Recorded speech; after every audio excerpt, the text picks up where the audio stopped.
I'm Thomas, and you're listening to the Gracing Podcast, where this week I'm joined by Rosa Klöser to talk all things The Rift. Obviously, she won this year's edition of this epic race in Iceland, which, as per my recently published list of the monuments of gravel, even did end up getting monument status. And she tells us all about her long 160k solo ride and her experience over there in Iceland in the epic volcanic landscapes.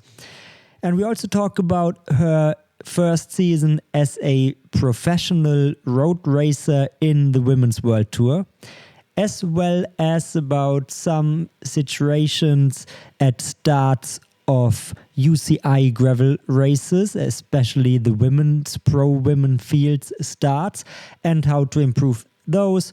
Obviously, if you follow the sport a bit more closely, you came across some comments made by female professionals who raced at the Gravel 150 race, one of the UCI races, but it's a situation that is experienced at a few races actually, and something that we also talked about. Now, you are also going to realize that we are exclusively talking about the women's race in this episode. That's just due to scheduling hiccups. I didn't manage to get someone from the men's field on here in time. Already the episode is kind of a bit delayed. The men's race, of course, also happened. It was won by Par Racing's Magnus Baklaris. And probably you came across some pictures and reports. Let's see if I will still get somebody on to talk a bit more in detail about the men's edition of the race. I certainly hope so, but at this point in time, I can't make promises. So you will hear everything from Rosa about what happened on the women's side. Well, and then on to a last little topic, something I wondered if I would even want to bring it up on the podcast, but then I thought, well, let's just address it briefly. It's a funny little story. Probably you came across this Instagram account, PolvuCC. At some point they had a website. Now it's mostly an Instagram account.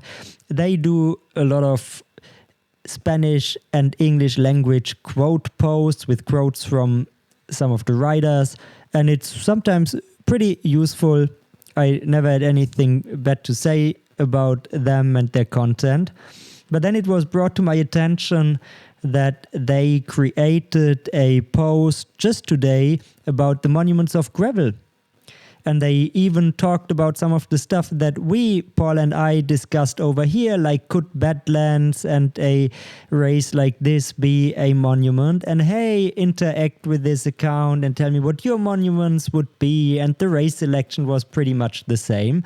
And I found it funny because there was no attribution at all. And I made a little comment that was, well, let's be fair, I tried to be a little clever in there because I did what they didn't do, because I said, look, I need to borrow this gimmick from the Spin Cycle podcast from the friends at Escape Collective who have this black book where they put people who don't attribute their content, their reporting, and just write about it, and have this little list of media organizations who don't play nice and who don't do what you do, because of course you take stories, you take ideas, you run with them, but you do one little thing, and that is you attribute. And especially in a community like ours here, Gravel, which is not huge, I think we are all trying to build something. We are all trying to get something done and take this little thing that is gravel and put it on a stage to make it more attractive to people, because we all love it so much. And this, in my mind at least, demands collaboration, and people who are in this game should collaborate and work together. And so, yeah, I didn't quite like that they didn't attribute it. And I said, look, congratulations for being the first in my black book. And then their comment, their remark, you can read it all on the Instagram, which, by the way, I no longer can because they now ended up blocking me, which is hilarious, but it is what it is. I think it's the first time I'm blocked by anybody anywhere on social media. But yeah, I was putting them in my black book, little remark, told where people can find the original list, which, to be fair, I put a lot of work in there, weeks of work actually. But be that as it may, I would have liked a little shout out. But no, it turns out they never heard of this. That is their line. And I think they write it. I no longer can read it, so I cannot even quote the comment response that I got, but it was more or less, this year is the first time we heard of you and we never came across any of your publications, which, well, if that is the truth, it's a very interesting coincidence. And I can be blunt on here, because if that is true, they will never hear this, never know about it, so whatever. But if that is the case, cool little coincidence. Could have made a fun story about it. Could have maybe jumped on a pod together and discuss it. But no. They told me, look, your tone is super off. And I guess some people might say hashtag gravel beef. To me, not even worth the beef. But if you ever start doing some kind of content out there in the gravel world, just give attribution to people and try to build something together. It's not like anybody is stealing from you, stealing the reach. I think that is totally the wrong mindset. And you should build, because the more people can find about the sport, the deeper we can go, the more interesting it gets. And that is all I want to say on that issue. And with that, let's jump into my conversation with Rosa Klöser. So now I'm joined by Rosa Klöser. Great to have you on.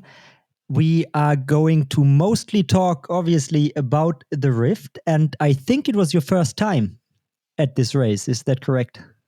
Yeah, first of all, thanks for having me.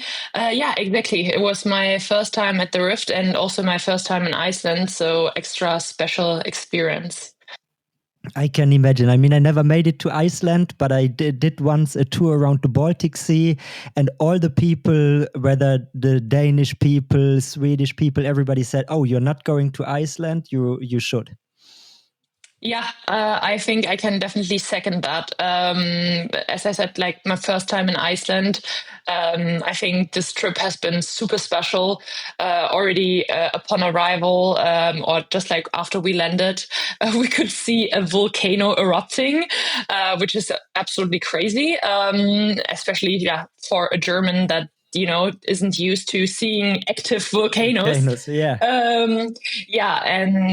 The entire nature, it feels completely surreal. So definitely a big recommendation, I think, to everyone who likes nature to make that trip over to Iceland. So, as it was your first time, what were your expectations and how dedicated was your preparation for the race? Yeah, to be honest, it was quite a last minute decision to join the Rift. It wasn't initially on my race calendar, but I did eye this event already since last year because I saw the amazing imagery that came out of the event, and also talking to some of the people in the scene, they told that they had a really good time and that, the country is fantastic.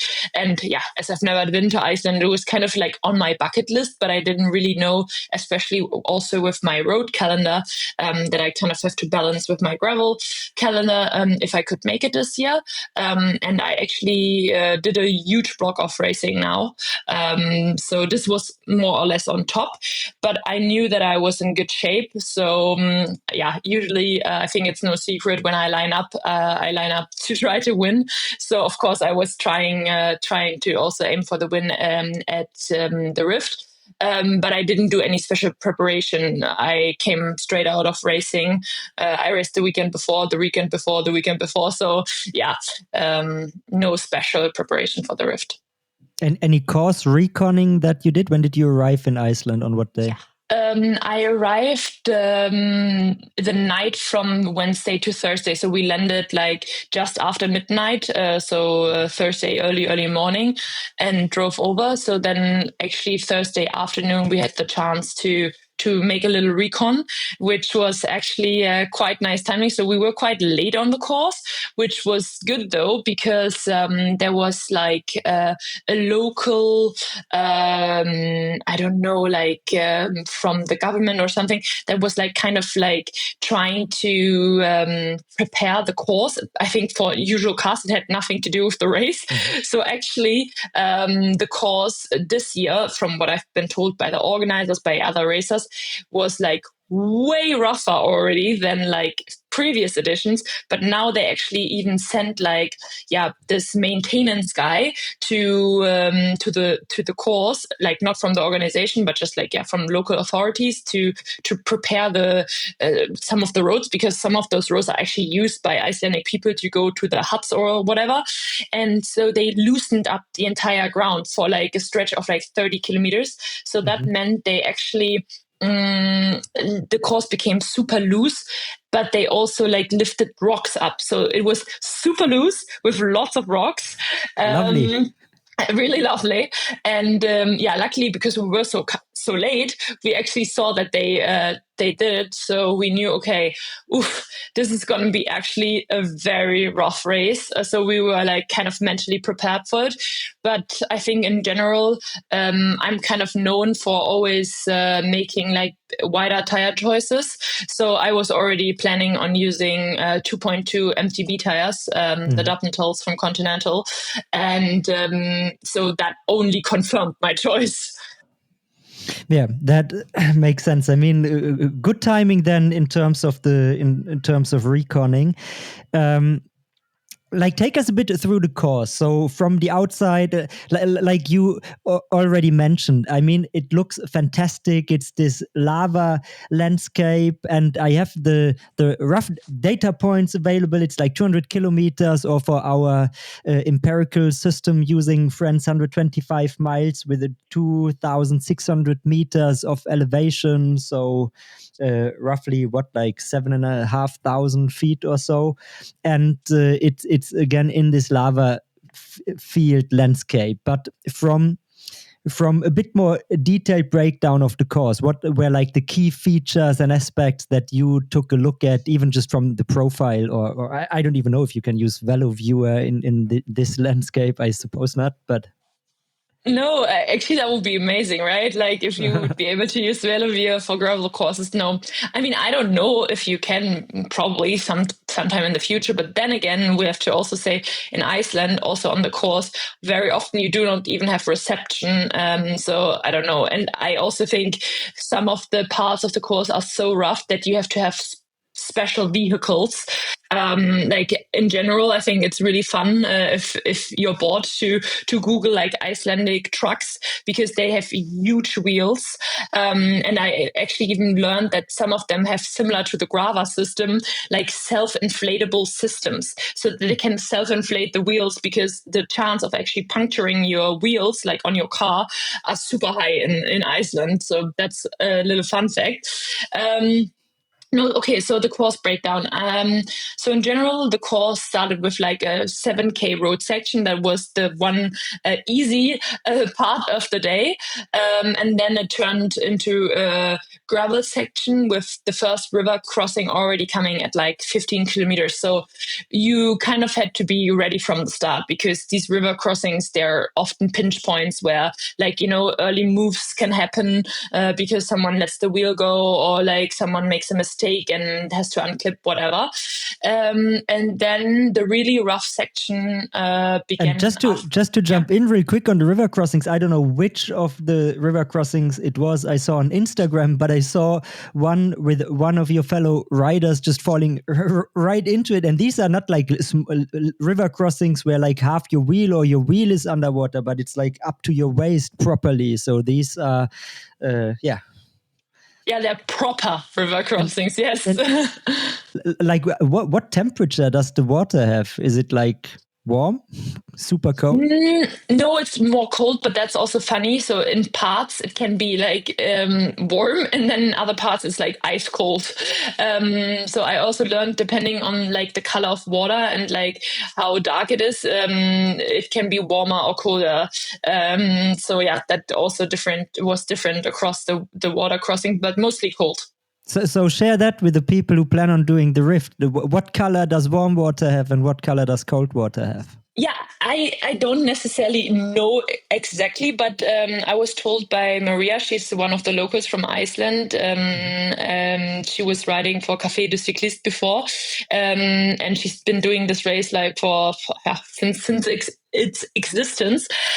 She told me like when there's black parts, those are sometimes warm, and then the normal looking parts are usually the cold parts, which I found surprising as well. I think it really also depends on the river crossing, and how deep it is, of course, and also at which altitude it is, because so going back to the course, we kind of like started, I don't know at which exact meter we started, but like around 500-600 meters of elevation or sea level, and then like after 25 kilometers already, there came like a significant like chunky section that like was more or less falls flat with like a little uphill rise, but like not really a climb yet. But it was still already difficult because there were significant rocks which you had to kind of navigate around, which made it really hard for drafting, because if you were missing one of those rocks, you could either get a puncture, crash, whatever. So you had to kind of like really pick your lines. And then after I think 35 kilometers, the first significant climb started. And then the next climbs were like more shorter, punchy climbs. Like, I don't want to call them climbs, I want to call them walls. They were so steep. Percentage are we speaking? Like one of them, I actually had to walk. I think everyone had to walk. I think it went up to 22%. Completely crazy. And that on loose lava rocks, right? So you don't even have traction. So that's like really hardcore. So I think some people might have seen pictures of us like pushing the bikes. That was really significant. And of those kind of caliber climbs, there were multiple, but a little bit less steep, so I could actually ride like all of them beyond that one. And then later, I think around then there was like after like the midway point, there was like a lot of descending and then some washboard even that we had to ride over. And then in the second part of the course, around like 1:30, another set of like significant climbs started, and steep walls up to the Hekla, which is like the highest point there, which was actually on 1,500 meters. So actually on top there was snow. So we were actually riding through snow as well, which was kind of crazy. And then from there it was more or less like falls flat descent, maybe a few rollers, a few kickers to the finish line. So with that course profile in mind, probably most people who are listening to this already heard about the way in which you won, which was going solo with 140 kilometers to go, roughly? 160. So after 35, yeah. Yeah, so quite a long solo. Was that your plan from the get-go? Yeah, I mean, not necessarily, to be honest. I mean, I knew that, like, from how I'm describing it, I think some people can imagine that this course is quite rough. So maybe being in a large group is not necessarily advantageous. So you rather want to be in a small select group, because then you can actually pick your lines. That being said, though, there were fast sections as well. So, I mean, some draft would have been nice, but I could quickly tell in the group that that everyone was like mentally aware that this would be like a hard day. So I feel like a lot of people were trying to maintain energy from the start and like not invest too much. So How many pro women did actually start? Because I checked that 18 finished, but how many were there at the start? Roughly, do we talk like around this 2025, or was it more like 50? I think over 30 for sure, but there was quite a high non-finisher rate due to various reasons. A lot of like punctures, unfixable mechanicals, some crashes. One racer, she crashed on her face and had to get stitching, but she's okay, luckily. And then, so I think the terrain, unfortunately, can finish your race. So I think around 30, yeah. And then there are definitely some of the, let's call them heavy hitters, with whom you already had some interesting fights and encounters this season at the start line as well. So what is your thinking there? So we have, for instance, G. Schreurs, we have Annika Langwart at the start line, we have Morgan Aguirre. I don't know who else is on your list of people to watch and wheels to not let go. But it is your thinking to make it super selective with a few of those rather than going solo with 160k to go, I would assume. So what I could notice that at one point, as I said, like I feel like people were trying to keep energy levels high, or reserve a lot of energy for the course. So no one was really willing to work at the front, and so the pace was really out, was really slow. And then I eventually found myself being on the front almost like non-stop. So I was like, okay, I mean, instead of just like riding the front, I will try to thin out the group.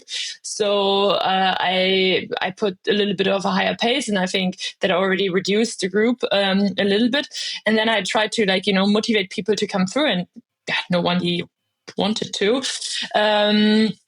I mean, I already had my fair share of experience from team play and team dynamics in races like this year that often worked against me. So I knew that I did not necessarily want to have both Annika and G in my group. Then I just decided, like after 35 kilometers, that I would ride I didn't crazy attack them, but I just really put a strong pace. And as I said, there were a lot of rocks, so I kind of navigated around them and had a small gap. And then I think no one immediately reacted, but then I think G reacted and tried to close the gap. But so then I actually pushed even more, because I decided, okay, if she closes this gap, she has to work for it, or they have to work for it. And then already after 2 or 3 Ks after I kind of attacked, the first climb started. Yeah, and then on the climb, I just went into my own pacing, and then the gap really opened up significantly. And as I was over the climb, I think it was quite a long one, 5 or 7 kilometers of climbing, maybe not constant climbing, a few downhill dips in between. I was over the top, and I looked back and I couldn't see anyone for a really long time. And then when I saw the first time people, they told me that the gap must be around 2 minutes. And then I knew, okay, for someone to close a 2-minute gap, and I knew that they were trying. I mean, then I knew, okay, if someone closes this 2-minute gap, they might be on their limit to close it. So then maybe they can't even help me anymore at the front. So then I decided to just commit and ride my own pace. Long day out. Yes, for sure. For sure. I mean, I can also get that you probably, if there are, we're not even talking road 160k to go, right? It's as you described already, it's a nasty terrain, super rough, super challenging. And then especially if you have your specialized teammates or whatever in the back, it becomes like you could think that's probably crazy to go solo so early and we will catch up to her anyways, and then probably nobody really commits. But in the end, you capitalize on this kind of group 2 syndrome where nobody wants to fully commit. All you need is like the power to then do it for those 160K, which apparently, and good on you, you did have. Like on your day out, then what is your mindset? You are committed, you're racing. Did you encounter any like tough stretches out there? Yeah, actually, so I think the group behind me, like afterwards I saw it, was actually quite a good group. So there were 6 girls trying to chase me. So G, Annika, Axel, I think Morgan, Nicole Frayne, and a couple of more. So it was actually a pretty good group. And so I was for sure not certain that they would not catch me back. And then actually, so the race, like the Gravel Earth Series, they always do like a good job at like trying to, give us our own race. So they actually let the elite men start 30 minutes behind us. So at kilometer 90, where like a really steep climb came, I saw the organizers on top, and I wanted to know a gap, and no one told me a gap, but I just heard something, behind you.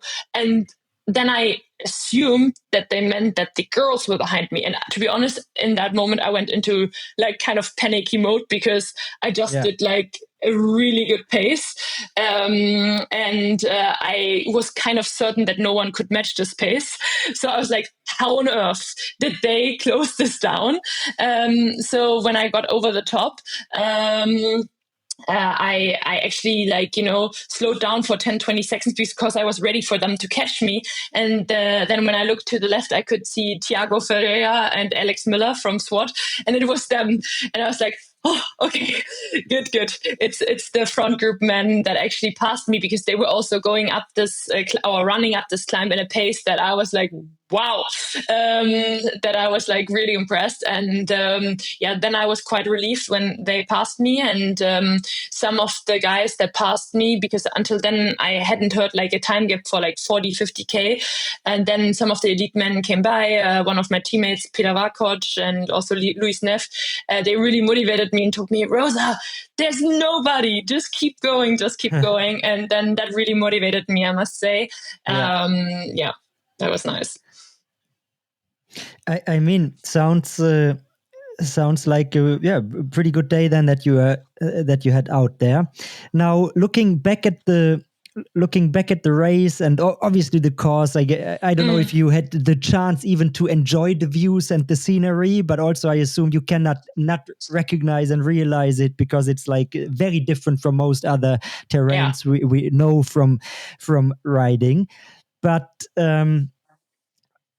how would you classify the race overall? And the reason why I'm asking, I recently did this little gimmick where I first introduced like a ranking or classification system for gravel races, and then I think last week released my monuments of gravel racing. And of course, there can only be 5 monuments, like we know it from the road.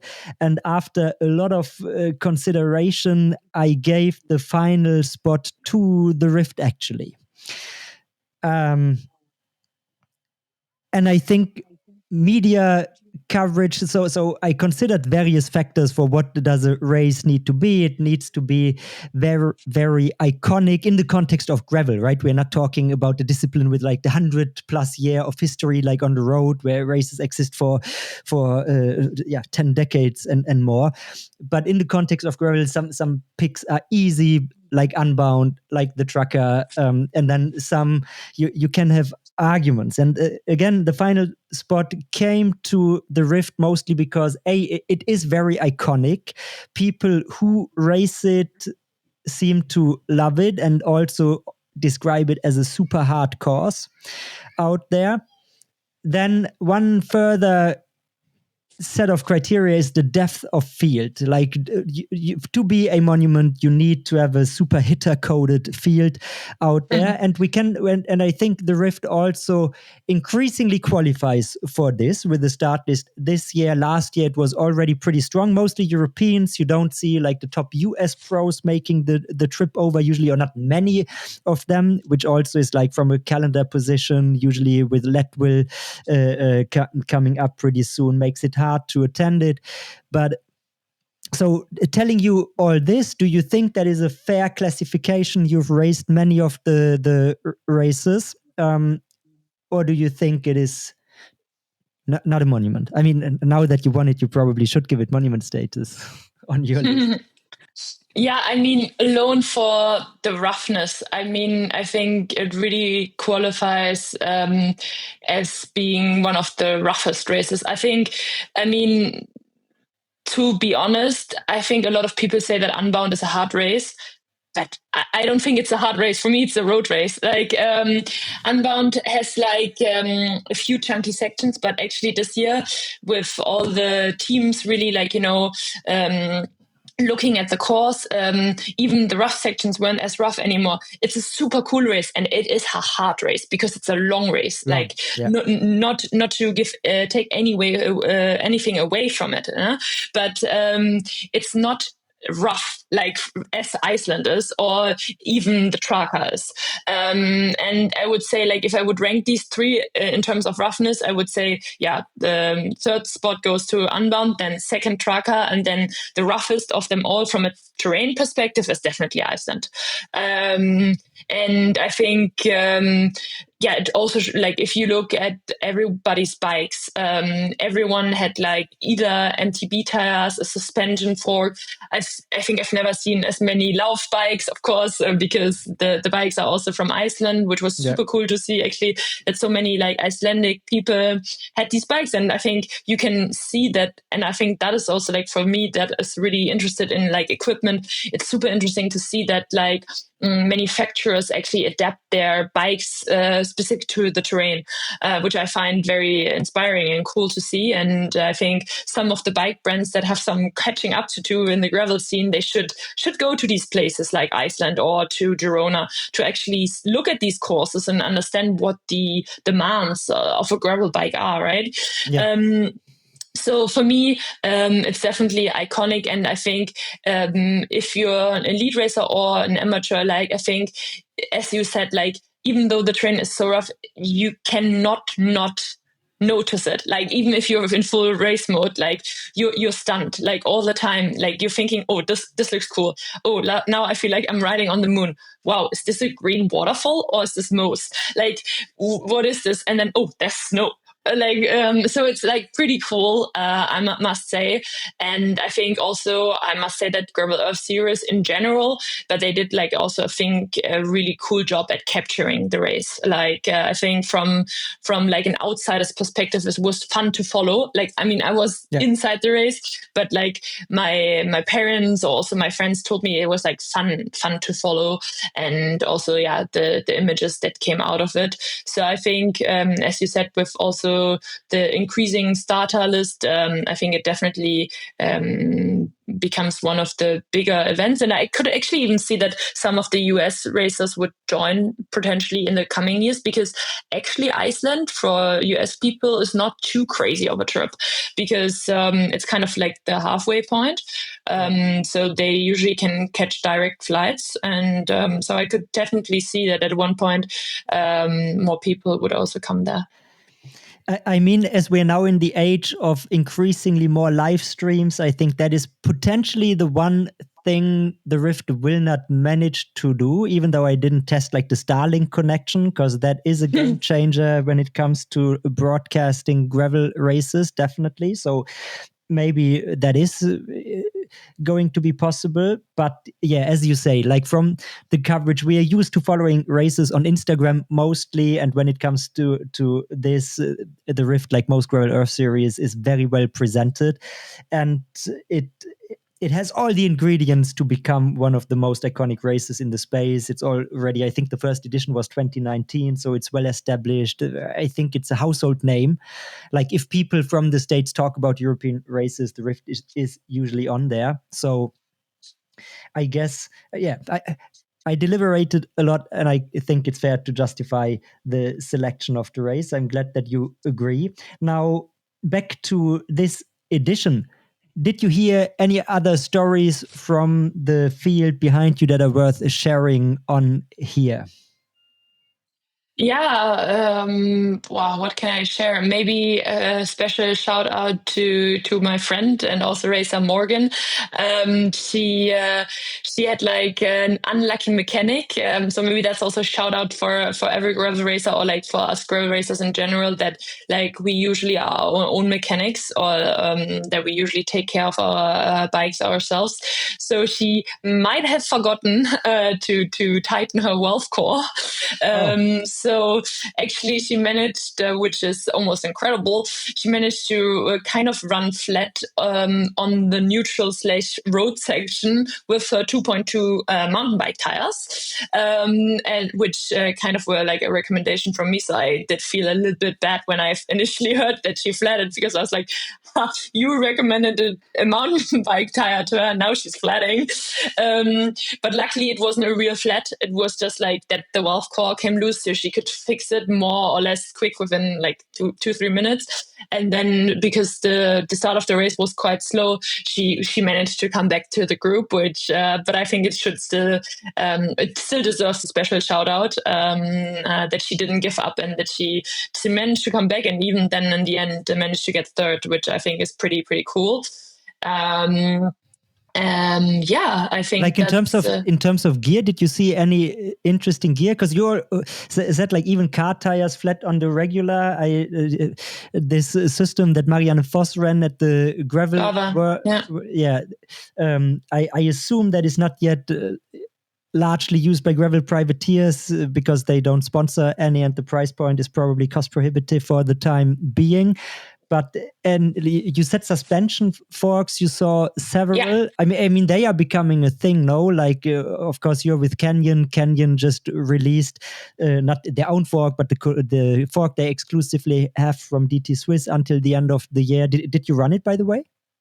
No, I did not, because I was riding the Grizzle, and from my knowledge, the fork was designed for the Grail only. Yeah. Exactly. So it didn't fit into the bike. For me, the reasoning was that I wanted to also run a big tire in the rear, so that's why I decided to go for the Grizzle after all. Exactly, and also because I didn't have time testing the fork yet. But I think my teammate Petta in a men's race ran it. Then I saw that Sophie Wright, the girl that took the bath, she ran a suspension fork as well. Then lots of girls that were on Lauf, like Madeline Nutt and I think Nina, they were running the Lauf fork. Then Annika Langwart, she was on the Diverge, which doesn't have a full suspension, but they have at least a little suspension in the rear and a kind of suspension system in the front. I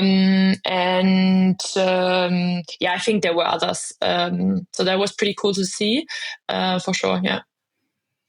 Nathan Haas was running, I think, a new suspension fork on his Colnago. I spotted that as well. Yeah. Interesting. Yeah, I'm glad that slowly I see, let's take the German manufacturers who discovered gravel early on and built pretty solid bikes since a bit.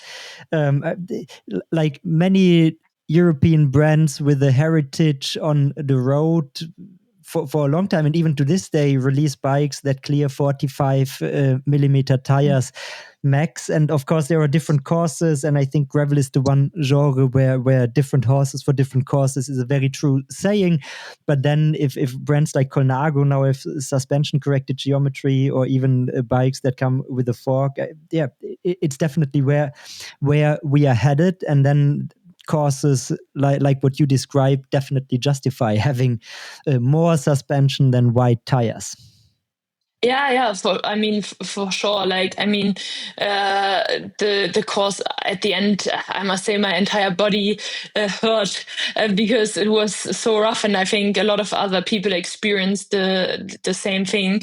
So I think the more suspension you can have, the better. If it's like through an actual suspension fork or through wider tires.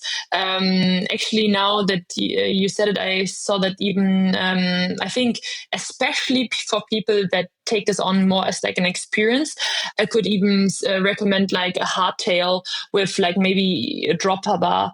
One of the pro elite men was also riding that setup, and I actually think it's kind of a smart idea. Of course, you have to make sure that your hardtail is not super heavy, because there was significant amount of climbing. But I think that's the cool thing about gravel, right? Like that there's no one size fits it all solution, and that kind of your equipment choice also plays a little bit into your racing strategy, and like with everything, like tire choice, even chainring size. So I think that's for me that's pretty cool. Yeah. Talking about gravel racing, I'd like to talk a bit about your world tour career that started, but to take people a bit back, I guess you're kind of the poster child for gravel racing, in the sense that you, in your rather short and incredible career, you basically started gravel racing, went to Unbound, just happened to win Unbound, and then you went to Canyon. And I think because this move to Canyon, that's the story that you told in some podcasts. There was the connection to the Canyon SRAM World Tour team, and then the idea was born that probably you should race there, which you decided to take on. And before that, you didn't have, if I remember correctly, a huge amount of road racing, especially at the top level experience. I think in your origin story, you did some road racing in Denmark back when you studied there, and you did like the German nationals last year with also already pretty good result. How is the quote unquote transition, or you're not leaving gravel for the time being, but how is the adaptation to road racing going? Yeah, no, yeah, I think what you said is correct. It's been a super interesting journey, and also, to get like the behind the scenes of the world tour racing or road racing more in. And I think it's been going quite well, and I'm learning from race to race. I recently participated in the Tour de Suisse, so my first stage race ever. Before that, I actually did Paris-Roubaix, which also was like a crazy experience. Santaval, you did? Santaval as a mini as well. stage race. It's true, but like road stage racing, in 4 days. And then I did nationals again. So quite some road racing now, and it's been really interesting and good. And I could also see for myself that actually like the stage racing really suits me, which maybe as a gravel racer, makes kind of sense, because you usually are known for having quite a good fatigue resistance, so you're able to perform over multiple days. So that was really fun to see that this actually held true. And I'm just noticing that I'm getting way more comfortable in the bunch. I think I was always like naturally by instinct quite good at positioning, but of course like there's a huge learning curve, and I'm progressing there as well.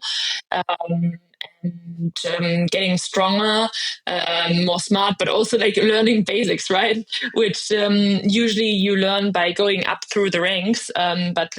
So at the Tour de Suisse, for the first time in my life, I actually properly went back to a car to pick up 6-7 bidons and ice, and then had to make my way back to the bunch and bring that. So I must say, the first time I totally went to the wrong side of the car, tried to pick up the bottles from the wrong side of the car, because because which honestly I appreciate so much, but they like to also let me fall into the ice cold water and like not give too much instruction. So that was actually quite good learning. And the first time I remember I was so stressed. I was like, maybe I get dropped now. I will never make it back to the bunch. But yeah, of course that didn't happen. But after that, I got way more relaxed, and then it worked really well.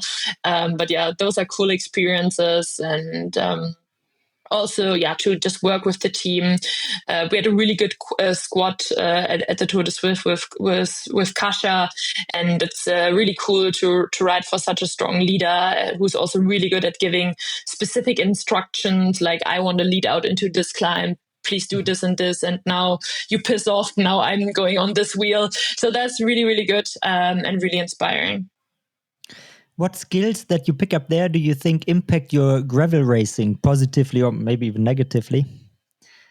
Yeah, I mean, in general, to get a better sense, like strategic racing sense, but also to make bold decisions. And I mean, I think for me, until this year, sometimes I had like this issue with like really committing, like for instance, for an attack, that I always like tried to leave something in the tank because I wasn't like really confident in my own abilities, maybe, and to really know, okay, if I do like a 2, 5 or 20-minute effort where I'm like going hard and it's hard for me, it will be hard for the others. So to be more aware of this, and but also to be smart to when you actually have to ride at the front, and when maybe it's okay to take a rest and take a gel and calm down a little bit. That for sure you learn in road racing, but then again also.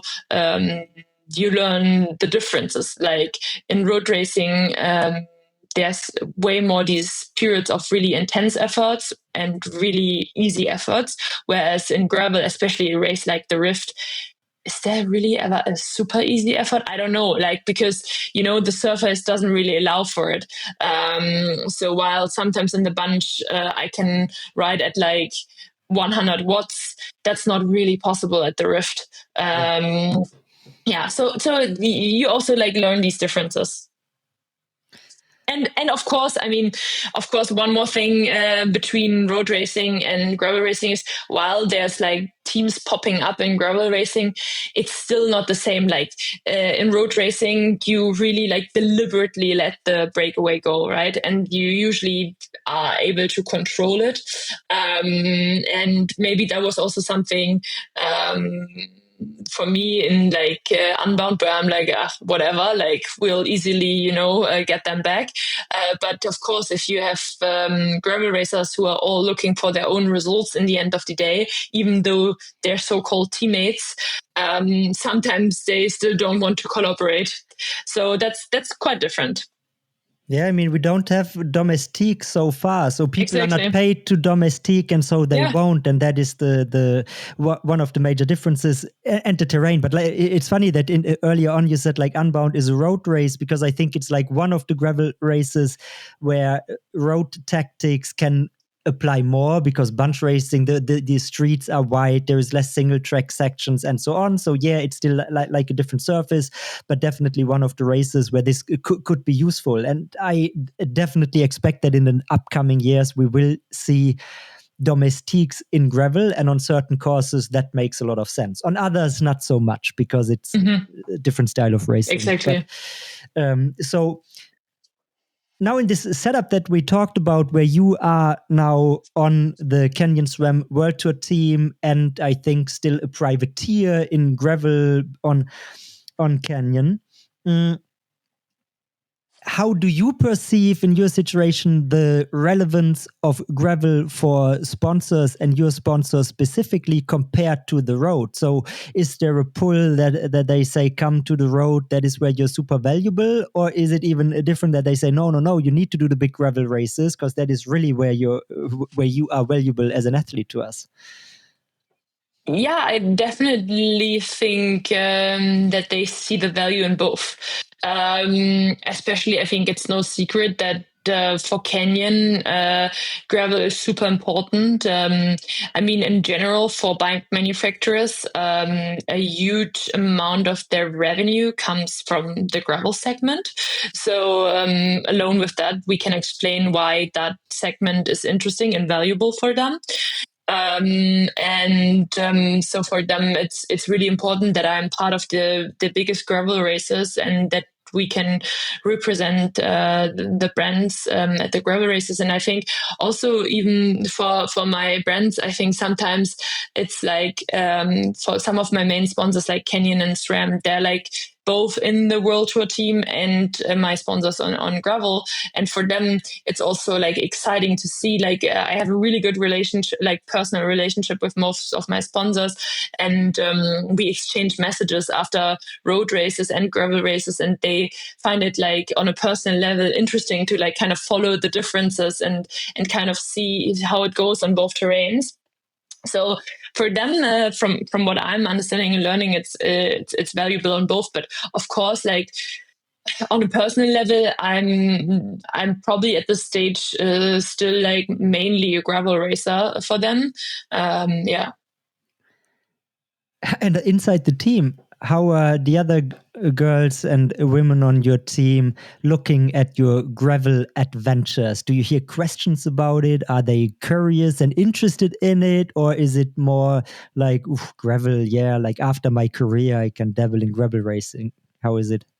No, very much so. I mean, if you look at my team in general, I think I need to say Ken Schramm, Zonner Crypto, they have like a super open approach to racers in general. Like if you look at the history of the team, with how they've acquired talent, I think they're one of the teams who really looks beyond like just road racing results. I mean, alone the Swift Academy, that is an essential part of Canyon SRAM. Like, so each year, someone completely with like no proper road racing background, mostly, is selected through like an e-cycling competition to join the road team. And then, actually, if you look at the history of our team, we even have the gravel world champion with Kasia in our team. Then, so from 2023, and then Tiffany Cromwell, she's also a very established gravel racer.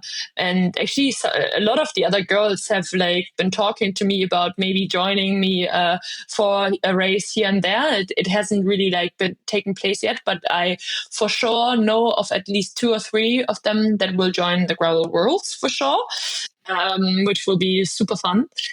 And very useful, And speaking of domestiques. I mean, I don't know the course, but if it's in the Netherlands, I could assume, well, it could also be very narrow bike lane kind of path. Do you know yeah, anything about the course already?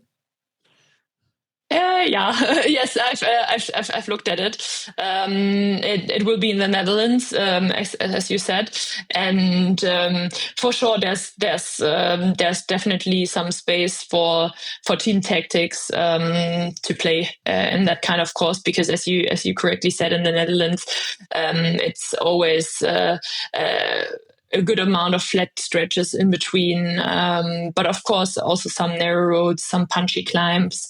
So yeah, I think it will be interesting. From what I've seen, I think there is a more significant part gravel this year than compared to last year. Yeah, I'm excited to see how it plays out. Yeah, I guess most people are. Maybe some people who neglect the importance of this event in the grand scheme of gravel, not so much. But in Europe, I think it matters a lot. Yes. No, So, for sure. so one last topic I would like to briefly address, because it was one of the bigger storylines in gravel recently. You did, speaking of the UCI and European racing, you did the gravel 150 also in the Netherlands, I believe 2 weeks ago. Time is running quick these days. And afterwards, so I saw the results. I saw you finished second, just behind Femke Marcus. And then very quickly, the posts came out. I think the first one that I saw was from Nicole Frayne, who described her race and that she saw a lot of crashes caused by the age group men who just started a few minutes after you in the elite women's field started, and then the posts kept coming. And one of the vocal and very important voices in gravel is yours. So instead of me recounting what I read on Instagram, probably you can give a little overview of what you saw and what the main problem that needs to be solved by gravel races in general, and I think UCI races in particular. Yeah. No, thanks for giving this opportunity to talk about it. Firstly, I want to say, and I really hope I brought this across in my post as well. I think for me, it's really important that we don't just like criticize individual events or like put hate on a specific organizer, because in the end of the day, I'm really convinced that each organizer tries their best. And I mean, they try to give an opportunity to us elite riders, but also to all amateurs and people that just like would like to participate in a race. So I think that also needs to be credited and good on them, right? And I think also what I would like to take away before I speak about the critical points is that we also have to always be a little bit aware of our conditions, right? So in the Netherlands, that it's not possible to organize a race in a completely remote local area is also clear, right? That this will have more logistical challenges and is a tougher ask on the organizer, I think is also clear. So I just want to put these things ahead. So the race situation was the following. The elite women started, I believe, 2 minutes behind the elite men. And then 5 minutes after this, the age group 19 to 34, and then all the other age groups. What must be said here is that in other UCI races, we often have a similar setup, like with almost exactly the same gaps. Even though I must say in the UCI races that I did prior to this one, for instance, the one in Luxembourg, the groups starting behind us were more like the age group 50 to 54. Why am I shouting this out is because naturally, no offense to anyone, but normally 19 to 34-year-old men go a bit faster than 50 to 54-year-old men. I hope no one takes this as an offense, but that's, I think, just true. Letting us start behind. And even if in individual cases it's not true, I mean, you much rather get caught by 2 super fast 50-year-olds than by, I don't know, 50 very fast under 30 riders. Exactly. And I think that's a really good point you're making here. And I think that's also something, again, to the condition of the course. So for instance, the race in Luxembourg, it started with an 8-kilometer climb. Usually, I think I would say like the top end elite women, they climb equally fast or even faster than the winners of the 50 to 54. So if you're caught maybe by 1 or 2 people, as you correctly pointed out. But if we're going on a completely flat course and then the 19 to 34 age group starts behind you, then the issue emerges that a peloton of women is caught by a peloton of men, which really creates situations for dangerous passing. So I think in these kind of races, we need to be even more deliberate about these starting blocks than in hilly races because of the dangerous situations, right? So I think, yes, like I think I'm one of the big advocates for women-only races, and I really, really like to race dynamically, actively. I think I'm always known for one to try to make the race active, and I like it to be separate, but I also do see that sometimes organizations, they have only limited permits and we need to work with this. But if we have a flat race, we need to be more careful about these setups. So that's the first thing. And so the situation in the Netherlands was then that exactly what I said. I think a large group of us was caught by a large group of men.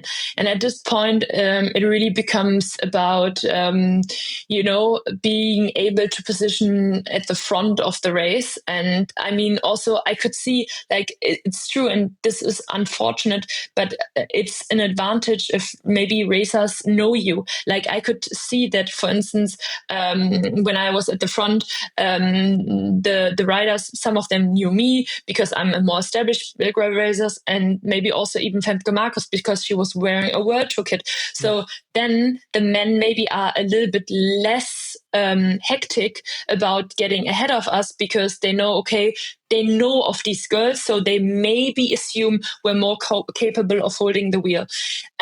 What I need to say here is in my perception, I didn't really read it. That's why I want to like twist a little bit the words that you said before. I don't want to say that the age groupers caused the crashes. But I just want to say that the hectic situation and the chaos created crashes.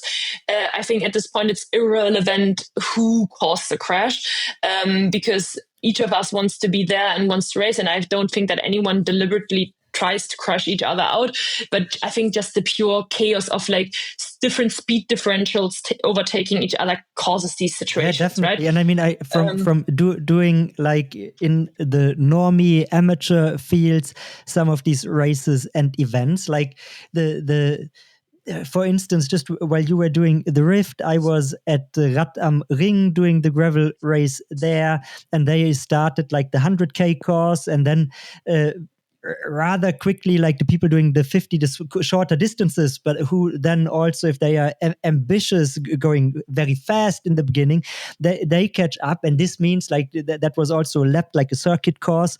And like the first lap is always super hectic and it can be sketchy, and whoever causes it's a dynamic field. You have many people doing different things on like loose terrain, and that is creating the situation which just makes it dangerous. And then people don't know each other. They are in different races. That just creates dynamics that lead to crashes.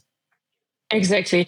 But of course, then it's like, so to get back to the point that a lot of us female racers made, it's like, it becomes a little bit, a game of who's the best at positioning, much more than maybe who has the best legs, and also a bit luck, because I also had like two people, to, in this case, randomly, it could have been a woman, but in this case, it was a man that overshoot the corner and blocked me. So luckily, I was always in first position in the group of the female riders, so I always could still make the split. But maybe if I would have been in third position and someone would have crashed or like, overshot the corner in front of me, I would have missed that group, right? So yeah, that's like, first of all, like from the fairness perspective, but then also, of course, from the risk perspective, not nice. And then another point that really, like, for me was even more like, let's say, challenging or like traumatizing was the huge amount of cars on the course, that really created dangerous situations, which again, I totally understand that in the Netherlands, this is much, much harder. But I must say, from what I heard, and that's why I also understand like the reaction from some of the male elite racers, for the front part of the men elite, this wasn't the situation because they always had a lead moto. So this lead moto could, of course, guarantee safe passing, but because actually at the start, when our race started, we also had a lead moto. But then once we were like, mixed with the age groupers, this lead moto couldn't recognize anything anymore, which not the fault of anyone. But then there was no lead moto anywhere. And then, of course, these situations created, and I actually received messages from people who told me that they, and big shout out to them, they stepped up as like guards who just blocked the roads because they could see that the roads weren't blocked. And so yeah, that's why the criticism emerged from us elite racers, that we would like to have like a more safe and more selective racing ground that makes it more fair for everyone. Because maybe I just like to summarize this. So the final for us created a situation that was really shit for everyone, because with like 500-600 meters to go, so I was left in a group with Femke and maybe like 15 of the front age groupers of the 19 to 34, and with 500-600 meters to go, we went into a group of like 25-30 riders that were racing on a shorter distance, as you explained, same situation as for you in Rosa Maria Ring. So we were going onto the finish line with a group of 45 people. So it was shit for the age groupers 19 to 34 who were trying to do their sprint. It was incredibly shit for the seniors who were just trying to also win their races, but also, didn't want to be overtaken. And then, of course, for me and Femke, I reviewed the footage afterwards, how we were like sprinting through the men. It was complete carnage. At the end, that was really not nice.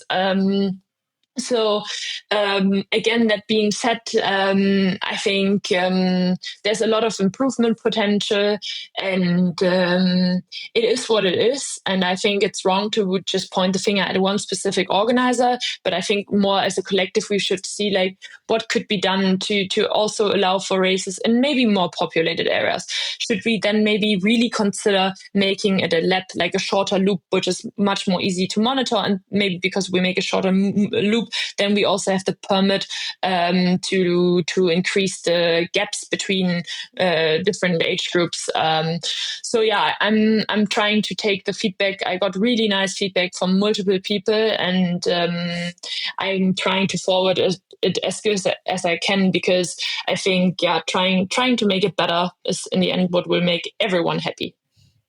Yeah, and like you say, it's not necessarily a super easy situation, because individual organizers try their best. They get some guidelines by the UCI, but these are limited in certain, like I think starting procedure, if I'm not mistaken, they can more or less decide themselves. So they have flexibility, which is also good, right? Like different terrains and different regulations in different countries in Europe. They probably need some flexibility, but then I believe there should be some kind of supervision by the UCI that makes it so that situations like these are avoided. And I think that goes especially for the UCI series, not only because it qualifies you to eventually compete in the official world championships, but also because like the way they want to develop the series, with like the series overall becoming more of a relevant thing,